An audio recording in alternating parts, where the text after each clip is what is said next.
కొనస్తుంది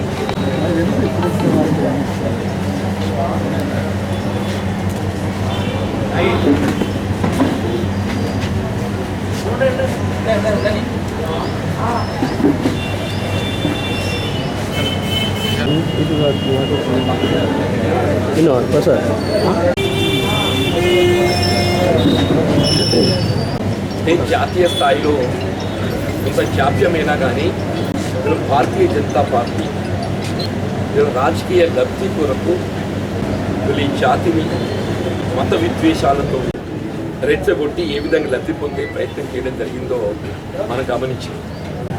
ఇలా ముస్లిం సమాజాన్ని ఒక పూచిగా చూపెట్టి కాంగ్రెస్ కోటేస్తే ముస్లింలు కోటేసినట్టనో లేకుంటే హిందూ అయితే బీజేపీకే ఓటు వేయాలనే విధంగా ప్రచారాన్ని చేపట్టడం, బీజేపీ ఓటేస్తేనే రాముల వారిని దర్శించుకున్నట్టు శ్రీరామచంద్ర ప్రభువుని ఏదైతుందో దర్శించుకున్నట్టు అంటే ఏ విధంగా ప్రచార సరళి కొనసాగిందో మనం అందరం గమనించవచ్చు. సరే ఏది ఏమైనా ఇవల్ల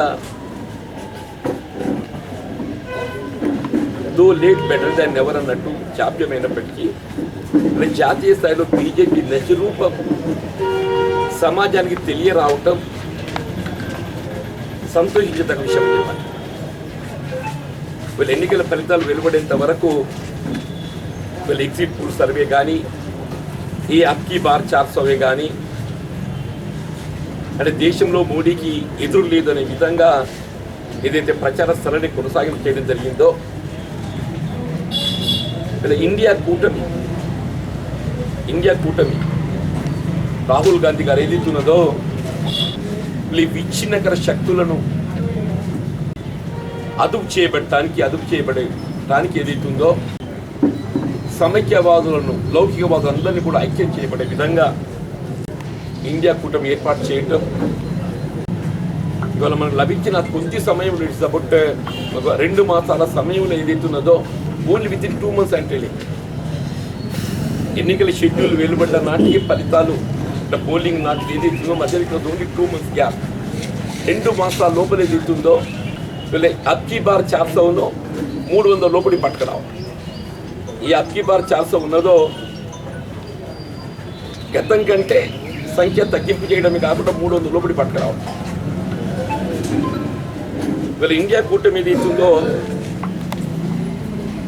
233 233 ఇండియా కూటమి, ఎన్డీఏ కూటమి 293, ఇండియా కూటమి 233 అంటే గ్యాప్ ఈజ్ ఓన్లీ 60. ఒక 30 గట్టి ఇటు వచ్చేస్తే ఆ సంఖ్యను అధిగమించేటువంటి ఒక పరిస్థితి వస్తుందని చెప్పాలి. యూపీలో ఏదైతుందో ఇండియా కూటమి అత్యధిక స్థానాలు గెలుచుకున్నది. అంతేకాకుండా ఫజియాబాద్ వేర్ అయోధ్య రామ మందిరం నిర్మాణం చేయడం జరిగిందో వీళ్ళు కేవలం మోడీ గారి ఆర్భాటాలను చూసి సాధారణంగా మందిరం దేవుడు అంటే అందరికి విశ్వాసం ఉంటుంది. దేవుడు అంటే విశ్వాసం లేని హిందూ సమాజం ఉండదు. అందులో శ్రీరామచంద్ర ప్రభు అంటే కేవలం హిందూ సమాజానికి కాకుండా యావత్ సమాజానికి ఆయన ఆదర్శం. కేవలం హిందూ అనే కాకుండా యావత్ సమాజానికి ఆదర్శమూర్తి శ్రీరామచంద్ర ప్రభు అని చెప్పంటున్నాను. శ్రీరామచంద్ర ప్రభు పట్ల ఏదైతుందో విశ్వాసం లేని పౌరుడు ఉంటాడు, మానవుడు ఉంటాడు నేను భావించానని చెప్పాను. కానీ దాన్ని ఏ విధంగా భారతీయ జనతా పార్టీ తన రాజకీయ లబ్ధి కొరకు వాడుకునే ప్రయత్నం చేయడం జరిగిందో దాని స్థానికులు చీటించుకోలేకపోయింది. అక్కడ ఏదైతుందో తీర్పు కేవలం బీజేపీ ప్రచార ఆర్భాటాలు, మోడీ గారి పట్ల ఆయన అవలంబిస్తున్న విధానాలకు ఏదైతుందో అంటే గతంలో మనం యేసు ప్రభు ఏదైతుందో ఈ దేశానికి మరి ఈ లోకానికి అవతరించినటువంటి ఒక ప్రభువుగా మనం ఆరాధించడం జరుగుతుందో మోడీ గారు కూడా అదే విధంగా నేను ఒక దైవదూతను, మోడీ గారు స్వయంగా పేరు నేను ఒక దైవదూతను, రేపు దైవదూతను అనే విధంగా ఏదైతుందో ఆయన ప్రచారం చేసుకోవటాన్ని ఉత్తర భారతదేశం హర్షించలేకపోయింది. ఈ మాత్రం ఈ 60 స్థానాలు అధికంగా వచ్చినాయని చెప్పంటే ఈ సౌత్ ఇండియా అండ్ ఒరిస్సా ఈ మాత్రం వచ్చినాయని చెప్పంటున్నాను. ఈ తెలంగాణ, ఆంధ్రప్రదేశ్, తెలంగాణలో 8 అనుకుంటే సగం, ఆంధ్రప్రదేశ్ కూటమి, కర్ణాటక, ఒరిస్సా ఇవే ఉన్నాయి. ఇక నార్త్ ఇండియా ఎక్కడైతే మోడీ గారు వారణాసి, అయోధ్య రామ మందిరం ఈ ప్రాంతం అంతా ఏదైతున్నదో అంటే మోడీ గారు అంటే ఏంటి అనేది తెలిసిపోయింది ప్రజలకి. అది అంటే నిజంగా సమాజం ఇంత గొప్పది కదా అని చెప్పారంటే ఎవరు వ్యక్తిగతంగా ఎక్కువ ఆర్భాటాలు పోతే దాన్ని జీర్ణించుకోవాలని చెప్పడానికి ఇంతకంటే పెద్ద ఉదాహరణ నేను చెప్పంటాడు. సరే ఏది ఏమైనా కానీ వీళ్ళ ఇండియా కూటమి ఈ స్థాయికి ఎదిగి రావటం రాహుల్ గాంధీ గారి యొక్క నాయకత్వం వల్ల 99 స్థానాలు. Next BJP, the highest political party secured Lok Sabha MPs is Congress party. Next BJP, the highest Lok Sabha MP secured is Congress party Rahul Gandhi గారి యొక్క నాయకత్వంలో. ఇవాళ మీరు ప్రభుత్వాన్ని ఏర్పాటు చేసేటువంటి యొక్క సంఖ్యాబలం పొందలేకపోయి ఉండొచ్చు కాక, కానీ ఇలా ఇండియా కూటమి సాధించిన విజయం, దానికి నాయకత్వం వహించినట్టుగా రాహుల్ గాంధీ గారు స్వయంగా కాంగ్రెస్ పార్టీ ఏదైతుందో సొంతంగా 99 స్థానాలు గెలుచుకోవటం, ఇవాళ ఇది నేను కాంగ్రెస్ పార్టీ హర్షం వ్యక్తం చేస్తున్నాం. మేము ఇలా రాహుల్ గాంధీ గారు ఏదైతుందో ఇప్పుడు ప్రభుత్వాన్ని ఏర్పాటు చేసే సంఖ్యాబలం పొందలేకున్నప్పటికీ అలా ఈ దేశానికి ఏదైతుందో భవిష్యత్తు నాయకత్వం యావత్ సమాజం రాహుల్ గాంధీ గారి వైపు చూస్తుందని చెప్పంటున్నాను. భారతదేశం ఏదైతుందో రాహుల్ గాంధీ గారి వైపు చూస్తుందని చెప్పంటున్నాను. ఆయన కాంగ్రెస్ పార్లమెంటరీ పార్టీ నాయకుడిగా ఒక ప్రతిపక్ష పార్టీ ఒక హోదాతో ఏదైతుందో మళ్ళీ ప్రభుత్వానికి ఒక వాచ్ డాగ్ లాగా ప్రభుత్వ వైఫల్యాలన్నీ ఎత్తి చూపబడే విధంగా వారు సక్సెస్ఫుల్గా ఈ దేశాన్ని ముందుకు నడిపిస్తారని ఒక విశ్వాసం వ్యక్తం చేస్తున్నా. ఇలా మన ప్రాంతంలో చెప్పంటున్నాను, ఇలా ఉత్తర భారతదేశంలో ఏదైతున్నదో ఇలా బీజేపీ అంటే ఏదో తెలిసిపోయింది మోడీ గారు. ఇక్కడ దక్షిణ భారతానికి ఏదైతుందో అది ఇక్కడ ఆ గాడుపులు అక్కడికి వెళ్ళి ఇక్కడికి వచ్చి లేట్ అయిపోయింది. ఒక టర్మ్ లేట్గా వచ్చింది ఇక్కడికి, అక్కడికి ఇక్కడ వచ్చిన ఒక టర్మ్ లేట్ అయింది.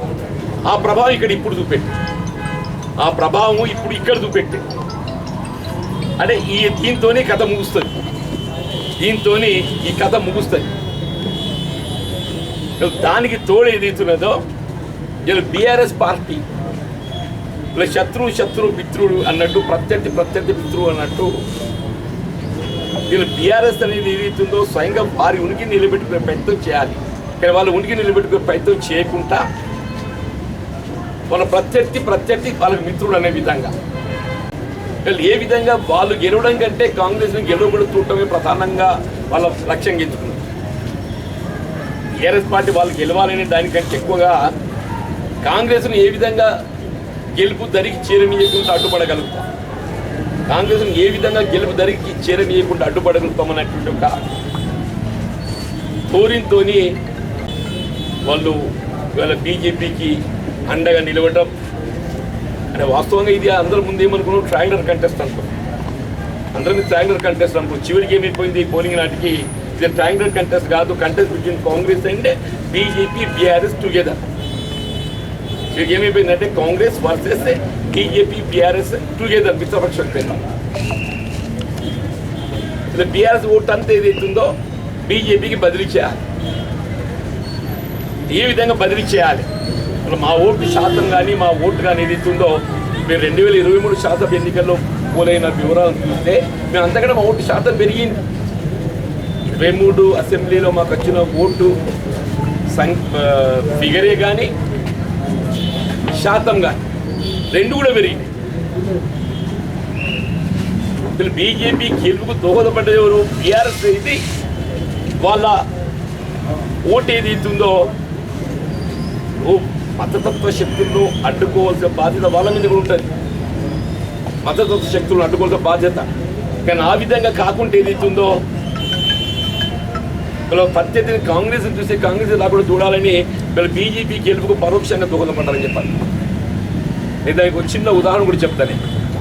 ఇలా మన జగిత్యాల నియోజకవర్గంలో అంతర్గామ ఎమ్మెల్యే గారి విలేజ్, సాధారణంగా ఎమ్మెల్యే గారి గ్రామంలో ఆయన పార్టీకి ఓటు ఎక్కువ తేవాలని ప్రయత్నం చేయడం సహజమని, ఆయన ఓటు ఎక్కువ తెచ్చుకోవాలని ప్రయత్నం చేయడం సహజం. ఆయన అంతర్గామంలో వాస్తవంగా ఆయన ఓటు ఎక్కువ తెచ్చుకునే ప్రయత్నం చేసిండు, పోల్ మేనేజ్మెంట్ చేసిండు. దాంతో ఏమైంది, అక్కడ వచ్చిన ఓట్ల వివరాలు మీకు చెప్తాను నేను. కాంగ్రెస్ ఏదైతే మాకు 803 ఓట్లు వచ్చినాయి, 4 బూతులు అక్కడ ఓటర్ కార్డు సహా 803 వచ్చిన మాకు. బీజేపీ 739 వచ్చింది, 730 బీజేపీకి వచ్చింది. మాకు 64 ఓట్లు అధికంగా వచ్చింది బీజేపీకి. బీఆర్ఎస్ ఏదైతుందో 641 ఓటు వచ్చింది. బీఆర్ఎస్ఏ 641 ఓటు వచ్చింది అక్కడ. బికాజ్ ఆఫ్ దేర్ వాళ్ళ యొక్క ప్రెషర్ పోల్ మేనేజ్మెంట్తో ఏదైతుందో అక్కడ ఎట్లా చేసి బీఆర్ఎస్ మెజారిటీ తెచ్చుకోవాలనేటువంటి ఒక ఆలోచనతో వాళ్ళు తీవ్ర ప్రయత్నం చేసి 641 ఓటు తెచ్చుకోగలిగినారు. అంటే ఇప్పుడు ఏమైపోయింది, ఇక్కడ ఆల్మోస్ట్ ఒక 29% బీఆర్ఎస్కి వస్తే ఒక 32-33% బీజేపీకి వస్తే ఒక 40% కాంగ్రెస్కి వచ్చింది. సపోజ్ ఈ 641 ఒక 100 ఓట్లకే పరిమితమై ఈ 500 ఓటు ఏదైతే ఉందో బీజేపీకి బదిలీ అయితే ఏమైతే 500 400 వీళ్ళకి 200 ఓట్లు తెచ్చుకుంటారు అనుకోవి. నార్మల్ కోర్సు లోపల 400 ఓట్లు ఎటు బదిలీ అవుతుంది, బీజేపీ బదిలీ అవుతుంది నార్మల్ అయితే. అప్పుడు ఏమవుతుంది, 7 4 10 12 అవుతుంది కదా. మేము ఎక్కడ ఉంటాం, 800 కాడ ఉంటాం. మేము ఎక్కడ ఉంటాం, 800 కాడ ఉంటాం. అంటే అక్కడ ఓటును బీజేపీకి బదిలీ కాకుండా చూడటంతో ఏదైతున్నదో మా ఓటు మేము ఇంటాక్ట్ మేము తెచ్చుకోగలిగినాం, మేము మెజారిటీ ఉన్నాం అక్కడ అంతర్గామలో. ఆయన ఏ విధంగా అయితే అంతర్గామంలో ఓటు నిలబెట్టుకునే ప్రయత్నం చేసిండో బీఆర్ఎస్ పార్టీకి, ఆ విధంగా అంతా నిలబెట్టుకుంటే ఇలా జగిత్యాల 30,000 మెజార్టీ వస్తుంది. మనం జగిత్యాల 30,000 మెజార్టీ వస్తుంది ఇవాళ. అంటే ఏంటి, ఆయన టీఆర్ఎస్ ఉన్న ఓటును ఆయన ఎంచుకునే ప్రయత్నం చేయకుండా బీజేపీ బదలాయింపు చేసే ప్రయత్నం చేసింది. ఆ పర్యవసనంతో ఏదైతుందో ఇక్కడ మేము ఆశించిన మేము మెజారిటీ పొందలేకపోయాం. ది రీజన్ అంటే ఎన్నిక అనేది ఏ విధంగా జరిగింది చెప్తున్నాను. సరే, ఏదైనా కానీ ఏదైతుందో ఆల్వేస్ ఓటర్ ఇలా తీర్పు ఎవరమైనా దాన్ని ఆమోదించాల్సిందే. అంటే అంటే క్లిష్ట సమయంలో కూడా ఒకవైపు ఏదైతుందో వీళ్ళ మత విద్వేషాలు రెచ్చగొట్టి ఈ విధంగా రాజకీయ లబ్ధి పొందే ప్రయత్నం చేయాలనేటువంటి ఆలోచనతో ముందుకు వస్తున్న భారతీయ జనతా పార్టీ, ఇంకోవైపు ఏదైతుందో నిన్నటి వరకు అధికారంలో ఉన్నటువంటి భారత రాష్ట్ర సమితి కేవలం వాళ్ళు గెలవకుండా మంచిగానే కాంగ్రెస్ గెలవకూడదు అనేటువంటి ఒక ఆలోచనతో ఈ విధంగా ఓటును బీజేపీకి బరల్చాలనే ప్రయత్నం చేయడం జరిగిందో, ఇంత అదిలో కూడా ఏదైతుందో జగిత్యాల నియోజకవర్గాన్ని నాకు వాస్తవంగా I thought I'll get more than 20,000 majority to be frank. మీతో కూడా ఇప్పుడు చర్చలు చెప్పినాయి, సరే ఆశించిన ఫలితం పొందలేకపోయినా. అయినప్పటికీ కూడా నేను జగిత్యాల ఓటర్ మహాశయులు ఓటర్లే కానీ ముఖ్యంగా నిజామాబాద్ పార్లమెంటరీ నియోజకవర్గ ఓటర్లకు అందరికీ కూడా హృదయపూర్వకంగా ధన్యవాదాలు చెప్తున్నాను. ముఖ్యంగా కార్యకర్తలు, ది ఎంటైర్ పార్లమెంటరీ కాన్ఫరెన్స్ ఏదైతుందో కార్యకర్తలు అందరూ కూడా ఏదైతుందో బాధ్యతాయుతంగా ఇది ఒక ప్రతిష్టాత్మకంగా తీసుకొని గెలుచుకోవాలి ఒక పట్టుదలతో నాకు కృషి చేసి I'm really thankful to entire cadre Congress party. అంటే నాయకత్వం కూడా చెప్పంటున్నాను. ఒక దశలో ఏదైతుందో జగిత్యాల వచ్చి నిజామాబాద్ పోటీ చేయడం ఏంటని కూడా ఒక ప్రచారం తీసుకొచ్చే ప్రయత్నం చేసింది. కానీ ఏదైతే Jagtial is part of Nizamabad parliamentary conference అనే విధంగా నన్ను ఆదరించిన నిజామాబాద్ ప్రాంతం, నిజామాబాద్ అర్బన్ మనం పెద్ద మెజార్టీ వల్ల 16,000 పై మెజార్టీ నిజామాబాద్ అర్బన్. ఏ అరవింద్ గారి నేటివ్ అని అనుకుంటా, జగిత్యాల నేను చెప్పుకున్నట్టు అరవింద్ కూడా నిజామాబాద్ అని చెప్పుకుంటాడు కదని. అక్కడ కాంగ్రెస్ 16,000 మెజార్టీ. వాస్తవం నిజామాబాద్ ప్రజానీకం ఏదైతుందో నాకు అండగా నిలిచినందుకు ప్రత్యేకంగా ధన్యవాదాలు చెప్తున్నాను. ముఖ్యంగా ఈ ఎన్నిక సరే ఆశించిన పెద్ద పొందలేకపోయినప్పటికీ ఒక ప్రజాప్రతినిధిగా నా బాధ్యత పెంచిందని చెప్పి నేను భావిస్తున్నాను. ఒక ప్రజాప్రతినిధిగా నా బాధ్యత పెంచిందని భావిస్తున్నాను. ఆశ వరకు ఏదైతే ఉందో నేను ప్రజా జీవితంలో కొనసాగుతా. ఏ స్థాయి హోదా అనేది ప్రధానం కాదు, అది రాసుకో. ఏ స్థాయి ఏ హోదా అనేది ప్రధానం కాదు. నాకున్నటువంటి సుదీర్ఘ అనుభవంతో ఏదైతే ఉందో నా చివరి శ్వాస వరకు నేను మున్నై చెప్పిన మీటింగ్లో కూడా నేను మనసులో వండైనా కానీ టెలిఫోన్లో అయినా కానీ ప్రజలకు సేవ చేసే ప్రయత్నం చేస్తాను చెప్పి ఓటమి నాకు బాధ్యత పెంచింది అనుకుంటా. కానీ ఏదైతే ఉందో నన్ను నైరాశ్యానికి లోన్ చేస్తాను చెప్పి నేను భావిస్తాను. ఓటమి నా బాధ్యత పెంచిందని చెప్పి అనుకుంటాను. నన్ను నైరాశ్యానికి లోన్ చేస్తాను చెప్పి భావిస్తాను. నాకు నా అనుభవం ఏదైతే ఉందో ప్రజా సంక్షేమానికి తోడ్పడ. ఒక రిటైర్డ్ ఇంజనీర్ ఉంటాడే అనుకున్న అనుభవం అనేది ఉన్నదో సాంకేతికంగా సలహాలు సూచనలు ఉంటాయా? నేను ఏదైతుందో పదవి హోదా అనేది ప్రధాన పదవి హోదా అనేది నేను ఆశించిన పదవి పొందలేకపోవచ్చు కాక. శాసన మండలి ఇంకా 9 మాసాలు ఉంది. శాసన మండలి ఇంకా 9 మాసాలు ఉన్నాయి. యాజ్ ఇట్ ఈజ్ 9 months నేను శాసన మండలి సభ్యుడిగానే ఉంటాను. నేను కొనసాగు తదుపరి ఏదైతే ఉందో నాకున్న అనుభవం నాకు తోడుంటుంది. ఆ అనుభవంతో ఏదైతుందో నా జీవితకాలం ఏదైతున్నదో నా తుది శ్వాస వరకు ప్రజాక్షేత్రంలో ప్రజా సేవలో కొనసాగుతాను. అది please make a note of. చాలా కలుపుతుంది డెఫినెట్లీ. నాకు జగించాలన్నటువంటి ఏదైతుందో ఇవాళ ఇక్కడ ఏమైంది అని అంటే నేను స్థానికున్ననే భావనతోని నేను నిజామాబాద్ పార్లమెంట్ స్థానాన్ని కోరుకొని ఇక్కడ పోటీకి వచ్చింది. వాస్తవంగా పార్టీ కరీంనగర్ పోటీ చేయాలని చెప్పి నాకు సూచన చేసింది, నాకు ఒత్తిడి ఇచ్చింది, అందరూ తెలిసింది. కానీ నేను చేస్తే నాకు అవకాశం ఇస్తే నేను నిజామాబాద్కి వెళ్ళి చేస్తే, ఎందుకంటే నాకు జగిత్యాల నా స్థానికత నేను ఇక్కడికి వెళ్ళి చేస్తే నా ప్రజలకు సేవ చేసిన అవకాశం నాకు లభించదు. సరే ఇక్కడ ఆశ్చర్య ఫలితం పొందలేకపోవడానికి కారణం ఏంటి? దేవుని తీసుకొచ్చి నాకు ఎదురుగా పెట్టేసి. దేవుడి ముందు మనిషి ఎంతనే తలకాల్సిందే కదా. దేవుడి ముందు మనిషి ఎంత అని చెప్పి అంటున్నాను. నేను ఒక మానవుని, ఒక మనిషిని చెప్పంటున్నాను. నేను ఎంత గొప్పగా భావించినా కానీ దేవుని తెచ్చి అడ్డం పెట్టిన తల వంచాల్సి వస్తుంది. వంచాలి సార్, తల వచ్చింది తప్ప దాన్ని మనము నిర్ణయం తీసుకున్నది కొంత ఇస్తుంది. ఆశ్చర్య పెద్ద పొందలేదు తప్ప. బట్ అదర్వైజ్ ఇప్పుడు ఎన్నిక ఏ విధంగా కొనసాగి జరిగిందని మనకందరికీ తెలుసు. ఇదేమో స్థానికత ప్రాతిపదికన ముందుకు వెళ్ళింది. స్థానికత కంటే ఏదైతున్నదో మోడీ గారు ఎక్కువ కనబడ్డారు. మోడీ గారు 2 కనబడ్డాయి. ఆడ జాతీయత చూపెట్టే ప్రయత్నం చేసిండ్రు, నేషనాలిటీ. ఇంకోటి దేవుని చూపెట్టే ప్రయత్నం చేసిండ్రు. స్థానికత కంటే ఎనీడే నీకు జాతీయత అనేది, నేషనాలిటీ టేక్స్ ప్రియారిటీ.